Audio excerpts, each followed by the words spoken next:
Hello students, good morning to all. This video lecture is about different larval stages of Fasciola hepatica.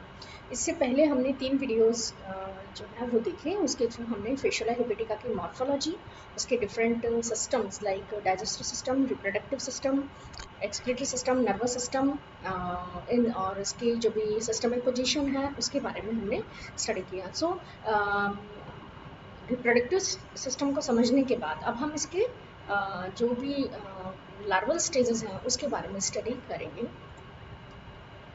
तो यहाँ पे अगर हम देखते हैं तो जो हमने मेल रिप्रोडक्टिव सिस्टम पढ़ा या फीमेल रिप्रोडक्टिव सिस्टम पढ़ा.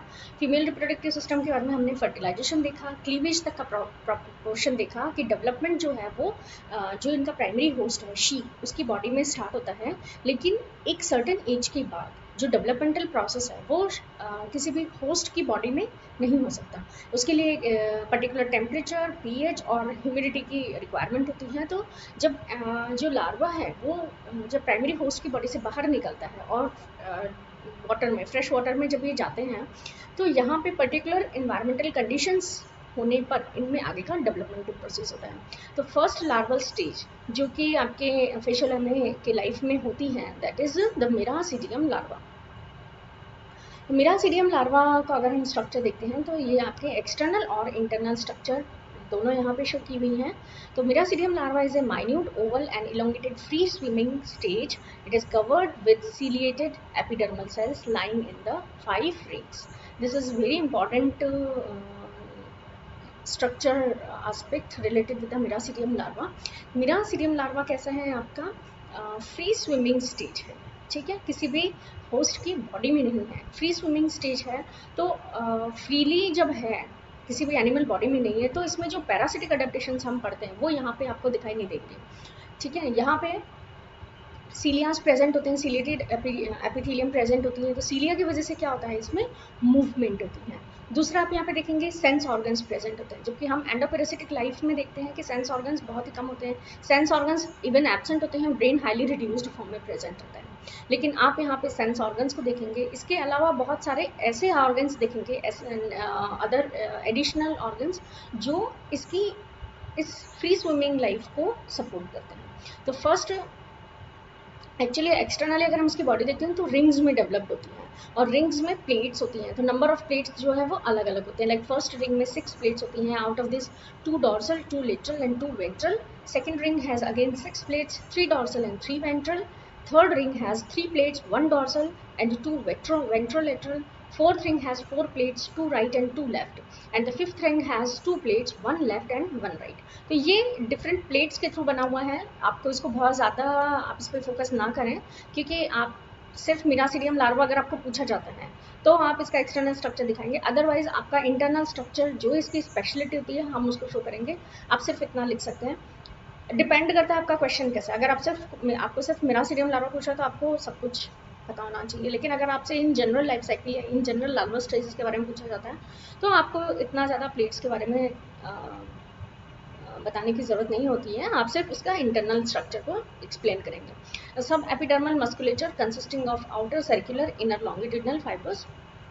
अगर हम इसकी बॉडी वॉल देखते हैं तो बॉडी वॉल में इसमें सबसे पहले सीलिएटेड एपिथेलियम, देन इसमें मस्कुलेचर प्रेजेंट होती है. तो मस्कुलेचर में outer circular and inner longitudinal fibres present होते हैं. इसके अलावा जो सब एपिडर्मल सेल्स होती हैं या सब एपिथेलियल लेयर होती हैं ये प्रेजेंट होती हैं. यानी एपिडर्मल सेल्स, सब मस्कुलेचर एंड सब एपिथेलियम, ये सभी मिलके आपके बॉडी वॉल बनाती हैं मिरासीडियम लार्वा की. इसमें हम आगे इंटरनल स्ट्रक्चर को देखते हैं. इंटीरियरली अगर आप यहाँ पे देखेंगे तो यहाँ पे आपको apical papilla that is associated with apical gland ये प्रेजेंट होती है, ठीक है. इसके अलावा आपको penetration gland, 1 pair penetration gland present होती हैं.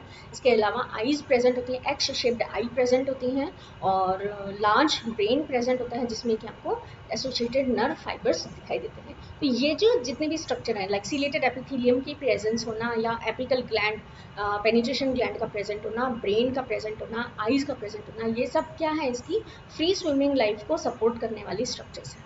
There is a pair of, अब जो इन जनरल स्ट्रक्चर्स जो लगभग सभी आप लार्वास में देखेंगे that is the presence of a pair of protonephridia with only 2 flame sales, ठीक है।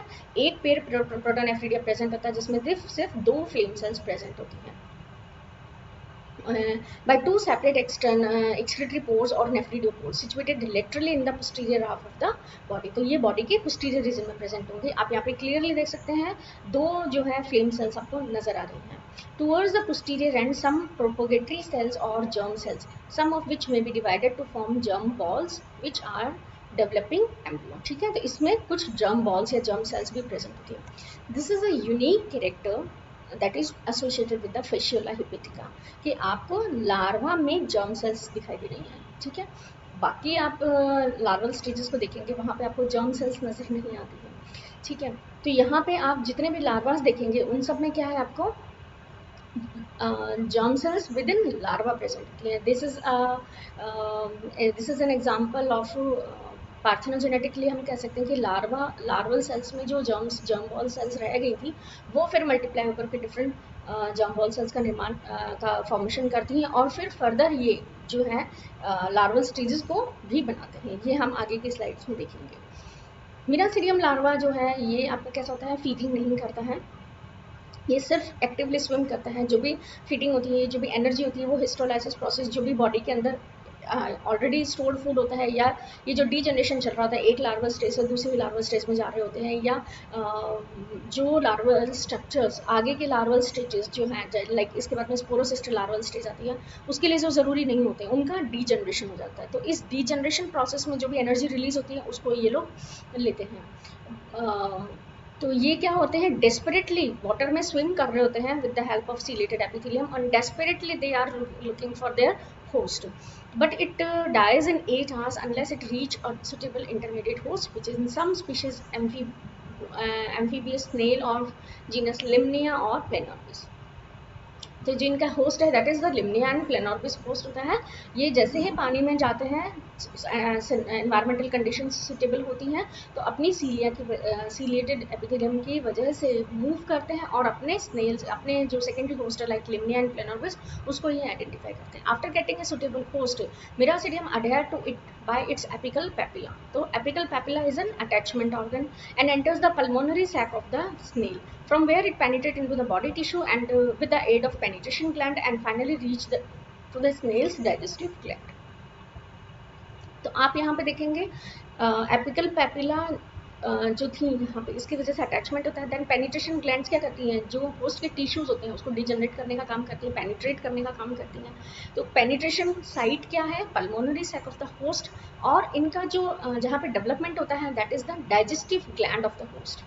ये दोनों में दोनों चीज़ें अलग हैं। आपको ये बिल्कुल क्लियरली पता होना चाहिए कि पेनिट्रेशन किस साइड से हो रहा है और इनका ग्रोथ कहाँ पे हो रही है, ये अल्टीमेटली कहाँ पे जा रहे हैं। In the tissue of miracidium cast off ciliated epidermis जो होती हैं वो इसमें नहीं होती हैं।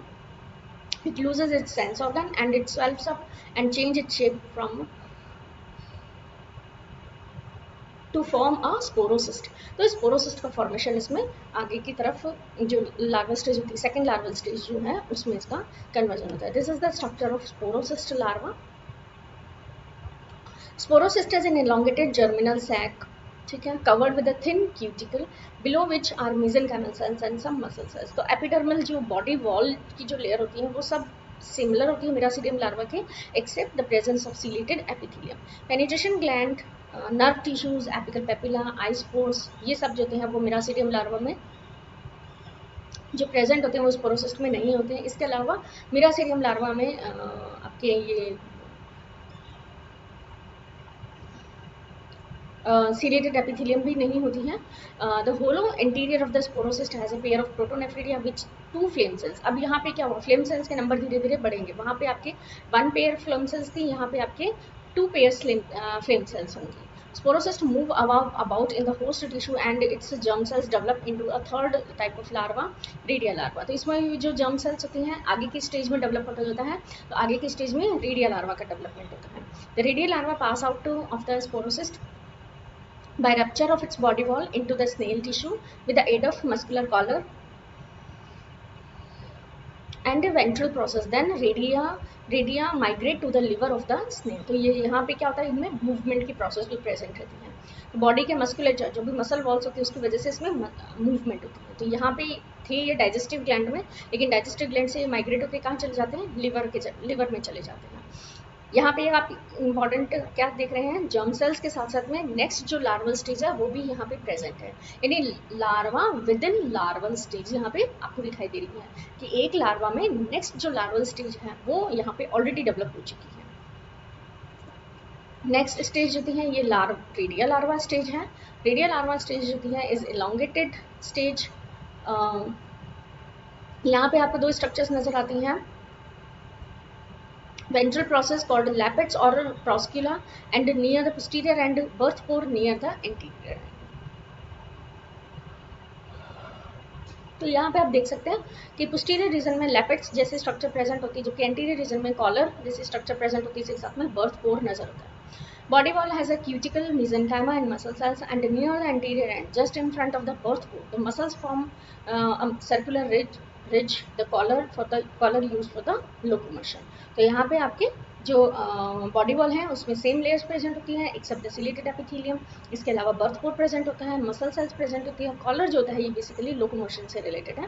रेडिया में इंटीरियरली अगर हम इंटेस्टाइनल जो ट्रैक्ट है उसको देखते हैं तो यहाँ पे आपको माउथ, फेरिंक्स नजर आता है, फेरेंजियल ग्लैंड्स नजर आती हैं और इंटेस्टाइन नजर आता है। ठीक है, गट जो कि इंटेस्टाइन के फॉर्म में प्रेजेंट होती है। फेशियल हेपेटिका का जो एडल्ट है वहाँ पे भी हमने देखा था कि स्टमक एब्सेंट होता है, गट जो होती है वो प्रेजेंट होती है, इंटेस्टाइन प्रेजेंट होती है और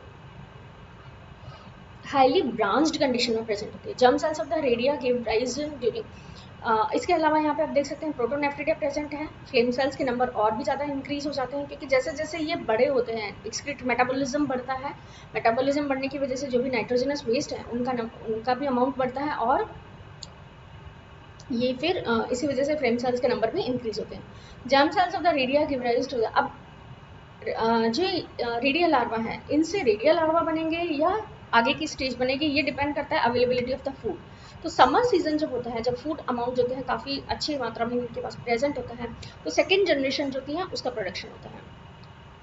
लेकिन विंटर में जब स्कैरसिटी होती है फूड की तो नेक्स्ट लार्वल स्टेज का डेवलपमेंट होता है, that is the cercaria larva. तो रेडिया जो लार्वा है उसमें रेडिया लार्वा प्रेजेंट होगा या सर्केरिया लार्वा प्रेजेंट होगा, ये डिपेंड करता है कि सीजन, किस सीजन की आप बात करें। Thus either the primary redia और daughter redia produce cercaria larva which escape from the birth pore of the radia into the snail tissue. Each redia larva is 14 to 20 cercaria larva. तो हर एक larva में cercaria larva कितने होंगे, 14 to 20, और इनका जो रिलीज है वो कहाँ से होगा, बर्थ पोर जो कि एंटीरियर पोर्शन में प्रेजेंट होता है, just adjacent to collar region. तो इस तरह से हम देख सकते हैं कि एक लार्वा में दूसरी लार्वा स्टेज प्रेजेंट है। This is a beautiful example to maintain or to increase the number of species in an endoparasitic parasite। ठीक है, तो किस तरह से ये अपने नंबर को इंक्रीज करते हैं। तो इनॉर्मस नंबर ऑफ एग्स आपने पढ़े थे कि enormous number of eggs present होते हैं। इसके अलावा ये एक एग्जांपल है जिसमें लार्वा में लार्वल स्टेजेस प्रेजेंट होती है। इसके बाद हम देखते हैं सर्केरिया लार्वा। तो हमने देखा 14 to 20 सर्केरिया लार्वा प्रेजेंट होते हैं within a single redia. They leave the body of the redia through the birth pore and enter the snail digestive gland. Morphology के resemble with the adult fluke. ठीक है, the cercaria has an oval body, simple long tail. तो long tail अगर represent करती है कि इसको movement करनी है एक तो, और मूवमेंट जो होती है वो फ्रीज जो स्टेजेस होती हैं उसमें प्रेजेंट होती है, यानी सर्केरिया लार्वा भी क्या है, फ्रीज स्टेज को रिप्रेजेंट करता है। इसी के साथ में हमने मिरासिडियम लार्वा देखा था, वहाँ पे सीलिएटेड एपिथेलियम प्रेजेंट थी जो कि एक इंडिकेटर थी आपके फ्री स्विमिंग स्टेज की। लेयर ऑफ बॉडी वॉल जो होती है स्पोरोसिस्ट और रेडिया की जैसी होती है। क्यूटिकल जो होती है इसमें बैकवर्डली डायरेक्टेड स्पाइंस प्रेजेंट होते हैं। इसके अलावा इसमें क्यूटिकल मसल सेल्स, इसके अलावा इसमें सिस्टोजिनस ग्लैंड्स प्रेजेंट होती हैं। ये क्या करती हैं सिस्टोजिनस ग्लैंड्स, सिस्ट लाइक मटेरियल को सिक्रेट करती हैं जो कि इसके चारों तरफ एक प्रोटेक्टिव कवरिंग बनाता है, यानी पहले से प्रिपरेशन हो रही है फ्री स्विमिंग स्टेज के लिए। सिस्ट का फॉर्मेशन होगा जो कि इसको एडवर्स कंडीशन से बचाएगा। दूसरा इसमें टेल होगी जिसकी वजह से ये मूव कर सकता है। It has rudiment of the organ of an adult there are two suckers, oral suckers and ventral suckers, and an alimentary canal consisting of mouth, buccal cavity, pharynx, esophagus and a bifurcated intestine. Intestine यहाँ पे bifurcate हो जाती है. अभी तक आप देख रहे थे intestine जो थी सिंगल फॉर्म में प्रेजेंट थी, लेकिन एडल्ट फ्लूक जो होता है उसमें आपको intestine bifurcated नजर आती है. तो bifurcated intestine का जो फॉर्मेशन है ये आपके रिलेटेड होता है सर्केरिया लार्वा से. इसके अलावा आप देख सकते हैं सर्केरिया लार्वा में एक्सक्रीटरी ब्लैडर प्रेजेंट होता है और एक्सक्रीटरी डक्ट प्रेजेंट है जो कि आगे जाके बाइफर्केट होती हैं और दो एक्सक्रीटरी पोर प्रेजेंट होते हैं. There are large penetration gland but non functional in the cercaria of Fasciola. ठीक है. Cystogenous gland, it's also rudiment of the reproductive organ formed from the germ cells. These cells represent rudiments of the adult genital system. Germ balls आप हर मिरासीडियम से आपने cercaria larva तक देखा, germ cells यहाँ पे प्रेजेंट होती है. Cercaria escape from the birth pore of the redia, then migrate to the digestive gland of the snail into the pulmonary sac and where they pass out into the surrounding water. ये surrounding water में चले जाते हैं. The time taken in the snail from the entry of Miracidium to exit the Cercaria, it takes 5 to 6 weeks. यानी मिरासीडियम larva से cercaria larva तक की stage जो आपने स्नेल में देखी है, स्नेल में मिरासीडियम लार्वा एंटर करता है और मिरासीडियम लार्वा और सर्केरिया लार्वा आपका स्नेल से वापस एस्केप करता है. तो ये जो टाइम ड्यूरेशन होता है मिरासीडियम से लेकर के और सर्केरिया तक का, ये आपका 5 to 6 वीक का होता है. 5 to 6 वीक की जर्नी जो है इनकी सेकेंडरी होस्ट में रहती है. उसके बाद ये वापस से अपने प्राइमरी होस्ट में ही आगे डेवलप हो सकते हैं. Rate and extent of larval development in snail body depend upon the availability of the nutrient, primarily those stored in the irritable pancreas or digestive gland of the snail. यहाँ पे आप temperature की range जो होती है वो एक important factor होती है, लेकिन पीएच का यहाँ पे इफेक्ट नहीं आता. मिरासीडियम लार्वा के लिए आपके temperature, pH and relative humidity, इन सभी फैक्टर्स का कॉम्बिनेशन उसके डेवलपमेंट को फर्क करता है. pH of medium has no effect. Cercaria swim about in surrounding water or crawl about the grass blades on other aquatic plants. ठीक है. तो ये जो भी आपका एक्वेटिक मीडियम है, या एक्वेटिक मीडियम के पास जो ग्रासेस होती हैं वहाँ पे ग्रास ब्लेड्स पे ये प्रेजेंट रहते हैं. और जो आपके शीप है वो जैसे इन ग्लास ब्लेड्स को, चूँकि शीप्स कैसे होते हैं, हर्बीवोर्स होते हैं, तो जैसे वो इसको इंजेस्ट करते हैं सर्केरिया लार्वा उनकी बॉडी में एंटर कर जाता है. After an active life of 2 or 3 days, it loses its tail and undergo encystment on some aquatic plant to become metacercaria larva. तो सर्केरिया लार्वा के बाद में जो स्टेज होती है that is the metacercaria larva. ये लार्वल स्टेज होती है, आगे आने वाली है. तो यहाँ पे क्या होता है, एंसिस्टमेंट हो जाता है aquatic plants to become metacercaria larva. The thick, hard and whitish cyst is a product of cystogenous gland cells which degenerate soon after. इसके जस्ट बाद में जो थी ये degenerate होने लग जाती है. Uncysted cercaria ingested by the primary host are destroyed by the action of its digestive juices. तो जैसे ही ये sister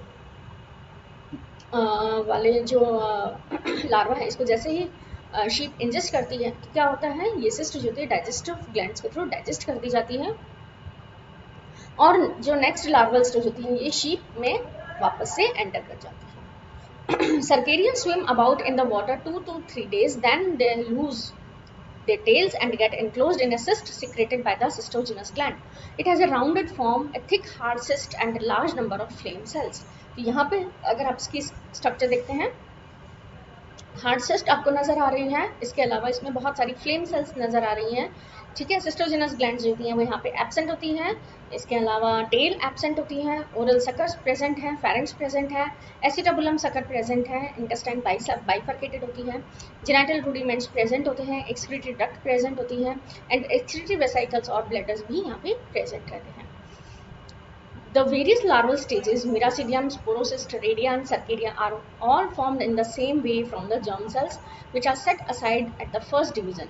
Thus, there is a distinction between the germ cells and somatic cells, and germ cells alone form the various larval stages. तो somatic cells जो होती है वो actually larva का body का फॉर्मेशन कर रही थी, जबकि germ cells जो होती हैं वो लार्वा में germ cells का ही फॉर्मेशन करके नेक्स्ट larval stage को क्रिएट करती हैं. So, this is all about the different larval stages जो है इसमें आती हैं फिशोला में. ये आपके बहुत इंपॉर्टेंट लार्वल स्टेज होते हैं। आप इसको प्रैक्टिकल्स में देखते हैं, प्रैक्टिकल में आप इसको स्टडी करते हैं लार्वल स्टेजेस को। इसके अलावा आपकी थियरी में ये बहुत इंपॉर्टेंट होती हैं। आपको एग्जाम में लाइफ साइकिल में पूछा जा सकता है, इंडिपेंडेंटली आपको किसी लार्वल स्टेज के बारे में पूछा जा सकता है, या सिर्फ लार्वल साइकिल, लार्वल जो स्टेजेस हैं उसके बारे में आपको पूछा जा सकता है। और हमेशा ये आपके जितने भी पीएससी एग्जाम्स होते हैं उसमें आपको पूछा जा सकता है। तो इनकी स्ट्रक्चर्स आपको याद रखनी होती है, एक सीक्वेंस याद रखनी होती है कि किस सीक्वेंस में लार्वा का डेवलपमेंट होता है, कौन सी लार्वल स्टेज जो है वो प्लेनेरिया में एंट्री करती है, प्लेनेरिया में किस किस लार्वल स्टेज में होकर के इसकी लाइफ गुजरती है, कौन सी स्टेज होती है वापस बाहर आती है, कौन सी लार्वल स्टेज से ये शीप में एंटर करता है। ये डिफरेंट टाइप के क्वेश्चंस हैं जिनके बारे में आपके जो कंसेप्ट हैं वो क्लियर होने चाहिए। Thank you.